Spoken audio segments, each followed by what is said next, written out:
शिवा, काय झालं बाळा?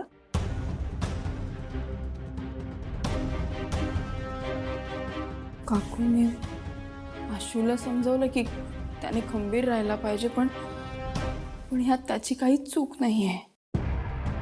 आशू आणि सीताईमध्ये जो काही दुरावा आलाय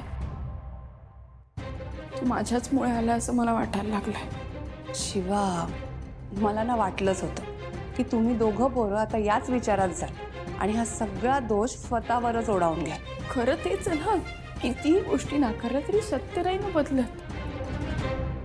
आशूने घर का सोडलं? माझ्यामुळेच ना. मीच त्याला तेव्हा थांबवलं असतं तर हे सगळं घडलं नसतं ना. हो ना, मग का नाही थांबवलंस?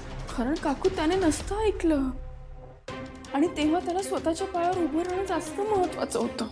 मग का दोष देते स्वतःला? अगं तू तुझ्या नवऱ्याला सपोर्ट केलायस ना, आणि तेही त्याची इच्छा लक्षात घेऊनच. काकू, पण हे सगळं झालं माझ्यामुळेच ना. मी त्याच्या आयुष्यात परत आले म्हणूनच झालं. शिवा, अगं नको स्वतःला त्रास करून घेऊस. तुला माहिती आईवडिलांचं प्रेम कसं असतं? ज्या मुलाला ते लहानपणापासून जपतात, जेव्हा तो मुलगा त्यांच्या विरोधात जातो किंवा त्यांच्यापासून दूर होतो ना, त्यांना त्रास नाही का गं होणार तेव्हा?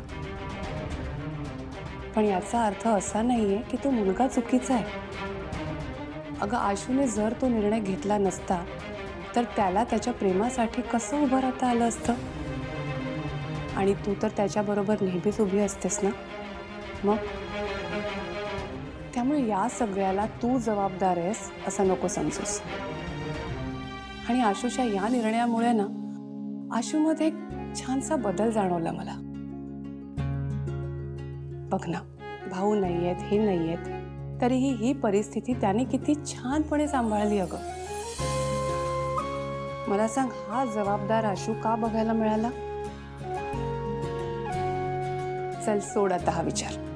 आपल्याला सीताईला लवकर घरी परत न्यायचंय, हो की नाही?